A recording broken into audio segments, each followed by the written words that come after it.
hi there. We were just saying, I wonder if he's gone to get an iced tea, but probably not, being English, right? Audio. Your audio. How's that? There, is that better? There you are. Now Yeah, we're in business. Okay. This is not my laptop, and it takes a bit of getting used to. Oh, well, that's always an adventure. Yeah, oh yeah. It's like moving into somebody's house for a day, right? Somebody's laptop. That's the thing, yeah. Right. Well, I'm so glad to see a full house this time. Yahoo! All right. Missed you, Rodney. So long we haven't had the pleasure of Rodney's company. And Lené is with us this time. For those of you who don't know Lené, she is an illustrator. She is a mixed media artist and an NFT artist. And she did the illustrations for my one and only children's book, Little Loud Beatrice and the Magic Painting. So if you've got some little kids around, that might actually enjoy that book, give it a look on all of your favorite online stores. And also Lené is a gifted editor. So she, can really whip that book into shape, which she's already done with my upcoming novel, The Buchanan Bastard, So, be sure and look out for that one, because that is one of Lené's fantastic works, I believe, because she had me working for 2 months correcting all of my problems with that book. So, and I'm still very sorry I had to do that. Oh, I know, but Abdullah and I, we have the best time talking about you. Lené would never agree with this. No way.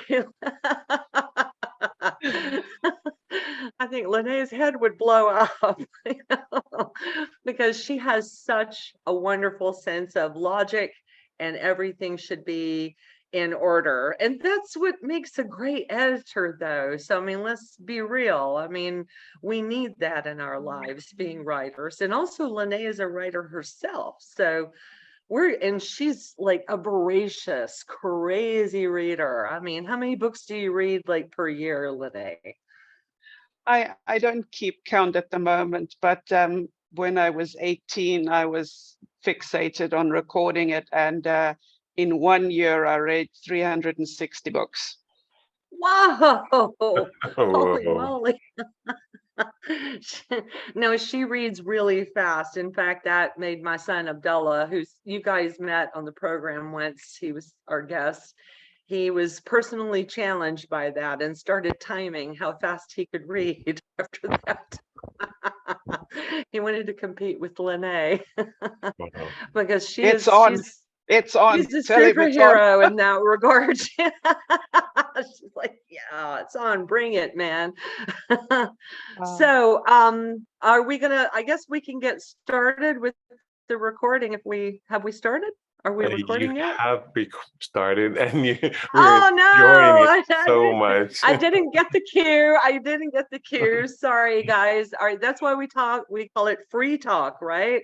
It's free talk with Mr. B, and he's our producer, and he's an author himself, the author of The Art of Giving Back, and we do another whole podcast about that, which is amazing. You all should check that out as well. R.W. Harper, who is an amazing video game producer and writer himself as well, worked on some of, no doubt, your favorite video games over the past, decades. A long, illustrious history of this work. And also there's Richard Dee, who's got 18 novels of his own, primarily science fiction, some short stories. And there's moi, who is a multi-genre author. And I'm going to brag on myself just a little today. I don't do it every time, but I'm going to do it today. The holder of 13 screenwriting awards. Yes. Nice. Yes. Hell yeah.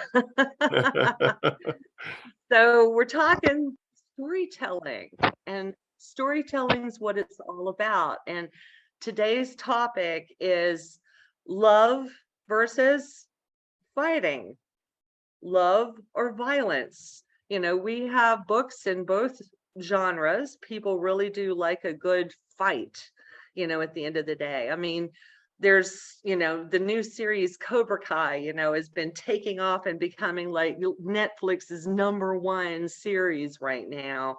There's books, you know, all kinds of martial arts stories, you know. There's, I mean, I'm sure you guys, you dudes, could name way more than me. I'm not as much into it as you. I'm seriously a karate story fan, but you know, the love stories do tend to appeal to me more. That's not necessarily because I'm a woman. I think there's a lot of guys who that appeals to as well. I could probably look at Mr. B over there and say that he prefers the love side of things to the fist. Am I right? Yeah, you're right. I know. See, I know you. I know that. I know that's exactly right about you. But I I've think conquered Rod over here all. and Richard are probably going to be on the fist side of things. Yeah. What do you think, Rod? Oh yeah, I love a good fight. And video games, it's largely about that, right? I mean, we've got people like, you know, popping each other's heads off with, you know, the space guns, and I don't mean, why don't you tell us? Yeah, combat is a very large part of video game design. There are some storytelling games, though. Some adventure games have pretty much no combat. Puzzle games, they're not combative. Words with friends, crossword, that's not combative, unless, you know, you make your, you know, wife, who usually is playing you, mad and she throws something at you. Because she doesn't agree that's a word. But yeah, no, combat is probably what most of game design spends time tweaking, honing. It's what players, the majority of players, are looking for. But also, as writers, you know, creating narratives for video games, you have to take the combat, you have to understand the combat so that you can use that as a tool in telling your story, and causing emotion from Right. the players.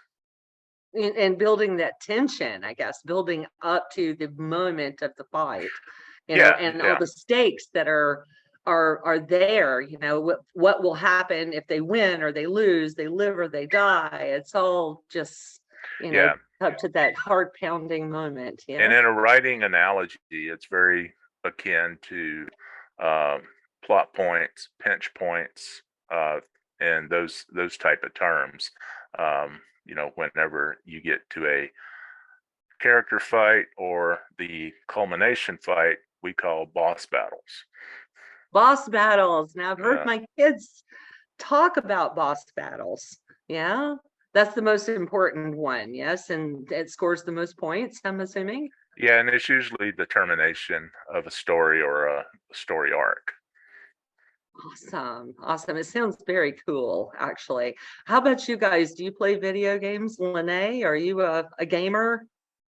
Since Yeah. mid-80s, absolutely. You have a fan here, Rod. Yeah, I mean, when computers first came out, we were introduced to games like Frogger and the normal Atari games, and then I had a Nintendo NES and Legend of Zelda, Xanadu, the Mario games. So there's a wide variety, and I do enjoy a well-scripted video game. But if there's just senseless violence and there's no motivation for it, it becomes mind-numbingly repetitive. So in that sense, I feel that when you add love as a conflict, it makes more sense in a game than to fight for what you believe in or a cause or something, rather than senseless violence. So in a sense, the nurturing part needs to happen first so that they can feel the loss. As a writer, you need to motivate your characters and not just senseless violence. But coming back to the popularity of the martial arts, it's not gory violence. It's not very life-ending. It's more of a mid-level where people can still sort of get up and crawl away and live to fight another day. So it's not as absolute. But the love story interest, yes. I mean, look at Mario and Princess Zelda and all these things. So Princess Peach, sorry, on Mario. The gamers are going to come for me now. Just bear with me. I've had children, and between their Roblox games and Minecraft and all these things, it's game overload. But yeah, it's the games are fun to play if you have a reason. But I found myself drawn more to the nurturing games like Age of Empires about 10, 15 years ago. It was quite popular. So you wouldn't fight other players, you would fight NPCs. And in that sense, cooperative games with players now like Elvenar are great fun because you work with people in a tournament format. You have groups of players forming communities, and then you battle NPCs every week. So you don't have to really annoy a living human being, but you still get that experience of the fights and the little battles. So I think that's a good midway point for gamers to have a bit of both. Wonderful. What about you, Richard? You've been awfully quiet over there. What's your perspective? No, I'm listening carefully. I started playing computer games in the mid-'80s on the Sinclair ZX81, which probably most of you may have heard of, I don't know. And then I graduated from that to a Commodore Amiga, and I played things like Elite and enjoyed that tremendously. And then when I got myself a PC eventually, I started off on the original Tomb Raider series. And I played a lot of that. Now I find I don't have quite so much time with all the other things I'm doing. And I've sort of moved away from it as it went more online and started to become more of an experience that you didn't just keep to yourself. I lost interest in it in a way because of the fact of all the other people that were around. I found that I didn't really like to be competing on such a huge scale. I preferred the one-on-one sort of aspect of it. And as I said, once it went online, I really slowed down a lot. Occasionally, I get the old games out and have a go for a couple of hours, but really now I tend to leave it alone and just stick to the writing. But in the writing, you're also experiencing, the joy of building a story and building up the tension, that Lené was talking about maybe. I think there's probably elements of both in your books. Am I right? The love element and also the combat, that Rod was talking about. Yeah, there are certainly. Yeah, they're not there exclusively. I don't write exclusively romance or exclusively violence. I try and mix the two, and I also try and put a bit of a twist in there as well. So if it can be something that's unexpected, like enemies to friends, or the sudden realization that someone wasn't quite who you thought they were, that appeals to me. And I think really that the two things, love and violence, are just two sides of the same sort of emotion. When you actually go right down into it, and you can play that off against the reader. That's an interesting perspective. What do you think, Mr. B? Are they two sides of the same emotion? That's more like your territory. I'm gonna honestly say I don't know, because I'm more of a lover, not a fighter. And everyone's referencing the mid-'80s. I was married with children in the mid-'80s, so I was very occupied and didn't have a chance to play any games. And so I always thought I could never maneuver those little things with my thumbs while getting my index fingers to do things, because I was so But you read a lot, undoubtedly. But you read a lot, right? Not even undoubtedly didn't have time for any of those type of things, What? And what happens with some of us is that as our children came to time to go to the library, then you start getting more involved with what our children are getting involved in. Because I was married in 82. My first son was born in 83, and by 87 my second son was already born, and you're just, in my case, they're very, very busy trying to raise a family, and I had no time to relax and really enjoy my youthfulness, because I was by the time I was 26, by the time my second kid, I just really had never had the time to enjoy what you guys are talking about. So but again, being more on the lover side, it it really bothered me when I saw violence.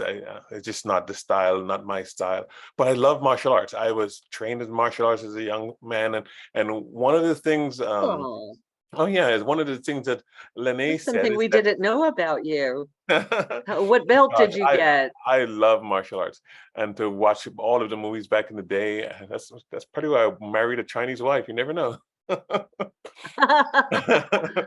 But it's they can get up and walk away, and that was the correlation, I guess, with the video games, because as if they can get up and walk away too. And so that's a see as a correlation. Video games, the person never really die. You just start again after you. I think the game always started over. So you never really saw the elimination of someone completely, and that's the same thing in martial arts, or same thing in love, that you can just start over again. Right, right. Hey, Rod, do you get to see the elimination part of video games now, though? I mean, they're so realistic now. I mean, I've seen some of the stuff my kids are playing, and it really feels like a total virtual reality is happening there. If I understand your question, yes, it's just depends on how the game is designed. There are some games still to where if your character is defeated, you have to start the game all over again. We call those Iron Man games. So basically, it's a very hardcore type game. But most games, usually you'll respawn, which means that your character will come back and start again, usually from where they left off. But it really just depends on what type of game you're playing. If you're playing a combat simulator, like Modern Warfare or something like that, it's going to emulate real combat. So you will see enemies dying. Sometimes there's gore, sometimes there's not. But you're always fighting against NPCs for the most part. Player versus player games, you're actually fighting against another opponent. But normally that opponent, once he's defeated, he'll respawn somewhere else. So Right. Okay. So now here's the big question. Do you think that video games cause bad behavior? it It's been really the question depends. for the age. It really depends. There's two type of gamers, in my opinion. There's the gamer that plays games just for the enjoyment of, playing in an immersive world, accomplishing goals. But then there's your very competitive gamers that just want to get out there and be the best. Normally, whenever you do see, I'd say, emergent behavior outside of games to where someone in real life is violent and then they reference a video game, teaching them how to do things. It's usually a very competitive person or an unstable person. But, I don't personally think video games are the reason for some of the negative press that they get. No, it is. I agree with you. I think it is unfair press, honestly. Lené was shaking her head there. What's your opinion on that? I read, as you know, I read a lot. So I've been reading some various articles referencing this, and they highlighted historic magazine articles, newspaper articles, and even ancient text complaining about the youth. Innovative technology that's disrupting youth. And I think it's a generational thing. So when reading came out, people were saying, oh, you cannot let the young people read so much because they don't know how to live anymore. And this was in the Victorian times. They were reading too much. And people were saying, oh, the television's going to disrupt society. And then someone found an archival photo of people on a train, all of them with their noses in newspapers. No one was talking to each other even back then. So I guess the technology is just getting the blame for everything. But the ease with which the internet allows people to communicate and connect all over the world and find like-minded characters can have a bigger impact on the perception of the stereotypes, because if you are a twisted individual and you find other twisted people far away, now you have a platform, you have an audience, and you have a gang. So the connectivity on a global scale is a bigger problem, I think, than the actual vehicle of the technology of the time. And the same way it has created a lot more loving and nurturing relationships. For example, I made friends on Facebook when Farmville came out back in 2008. And I'm still friends with those people today. I've lost some of them over the years due to old age, but we became friends through a game, and we've stayed in touch all these years. And what a beautiful thing to have friends all over the world who care about each other. We check on each other every day, even though we stopped playing the game years ago. So it has positive effects too, but of course it's not sensationalist enough. So the media won't say anything about it because there's no, they won't sell any copies. There's no money in good news, which I think deserves a lot more recognition. Right. Okay, wait, you guys, we've been like really on the violent side of things and the fighting combat kind of stories, but now love. Here's the big question I have. Oftentimes, love stories are censored more than violent stories, as if there's something to be more fearful of. Why? Why is that? Is it because of a love story's association with sex? I mean, what do you guys think? I mean, why is love something to be feared more than a fight? More than a knife fight? Well be the strength of the emotion. What's that, Richard? Can frighten a lot of people. The structure that produces can frighten a lot of people. I think it can frighten them as much as violence can. Violence. So people get more. Are you saying that love? The viewers or producers become more frightened of love than violence? Or we didn't quite catch that first part. Can you say it again? Yeah. Sorry. Yeah. I think the emotions that love can produce in a person can be frightening. Yes. And I think they can be as frightening as the threat or the actuality of violence in a way. And I think because of that, people may. I think people will balance and avoid. True.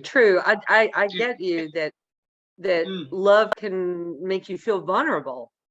Is that what you're saying? The vulnerability is more scary.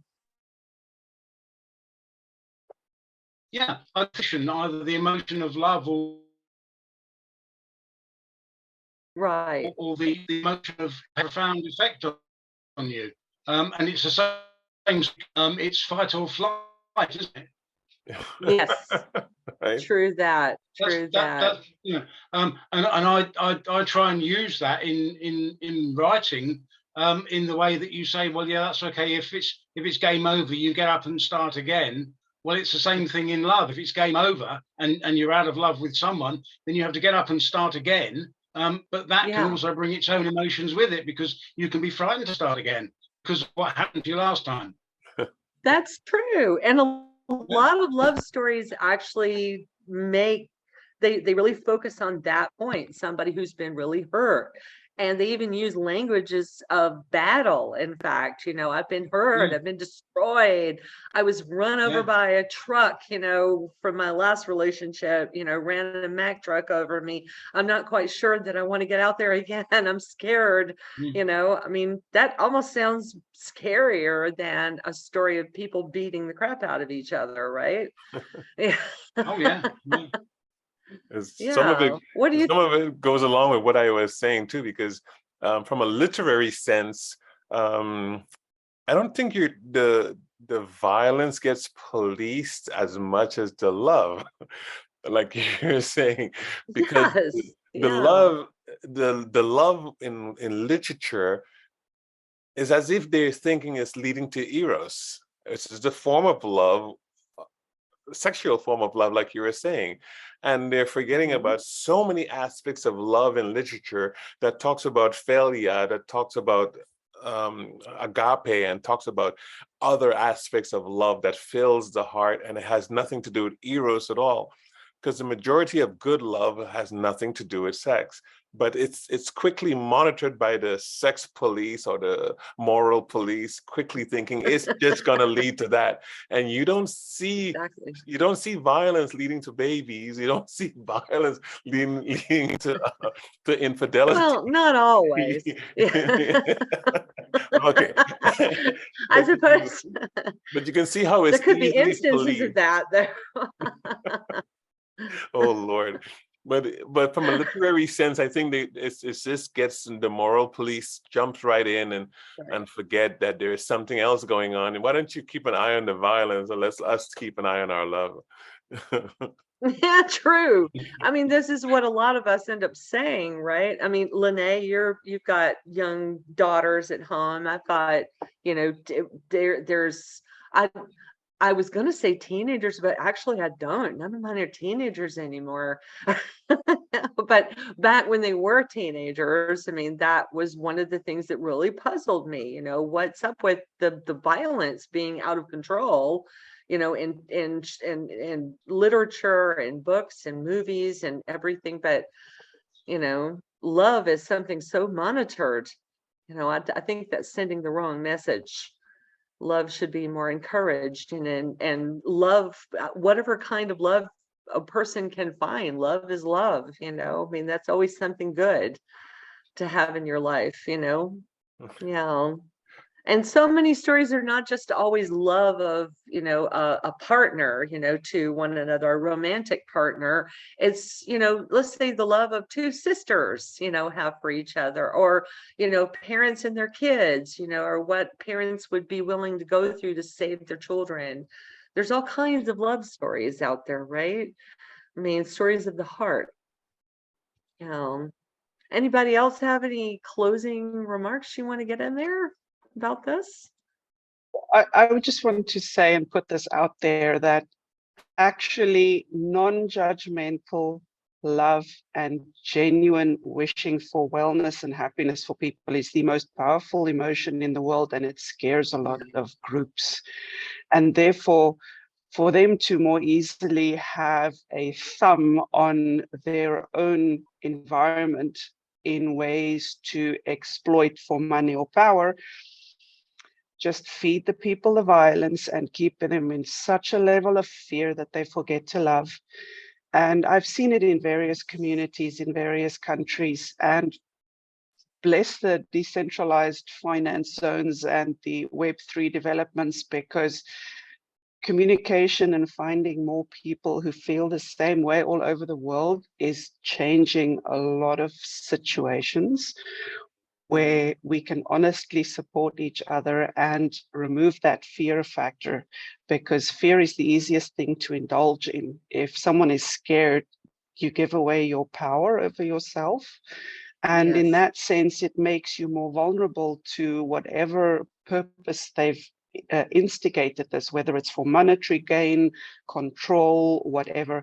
But ultimately, no one really knows what's going on in your mind or your heart. So these people who become so easily intimidated, they forget about the love and that safe, warm, nurturing feeling that they can have within themselves. And the empowering and I think a lot more, feeling of love. Yes. I think more education.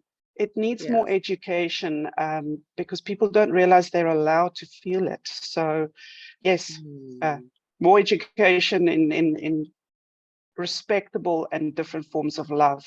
It would make a big difference to a lot of communities, I think. I like that. I like that. You guys, what do you think? Does that sound sensible It's to you? absolutely true. I knew Mr. P would be on board. Right. How about you, Rodney? Have we converted you from the way of the fist to the way of the heart, or are we still in the way of the fist? I mean, I did say I love a good fight. Yes. Yes, she did. Actually, that's very clever. Okay, that's true. Touche. And Richard, how about you, buddy? Are you still like, I'm going to use them both, man? Yeah, I'm going to use that, and I could add a third in I could say love for your country, or love for your planet, even, or love for the Oh, environment. They're very strong bravo. emotions, and they have a very positive effect. And it's something that we need. There seem to be a lot of people who don't actually like where they are. Yeah. So whether you have to love and respect your situation in as much as you have to love and respect another person, whether it's the environment and looking after where you live, or your planet, or whatever it is. It's another important part of the same thing. Yes, brilliant. Well, I guess we're out of our time now. We've gone through our 30 minutes, and I tell you, it just goes way too fast. I enjoyed this so much. And I really hope everybody will be back for next week for a new edition of You, Me, and ICED. Thanks for joining, everybody. Thank you. Nice to meet you, Lené. Hope we Thank come back you. on again. Brilliant. Thank you so much for having me. It's a pleasure.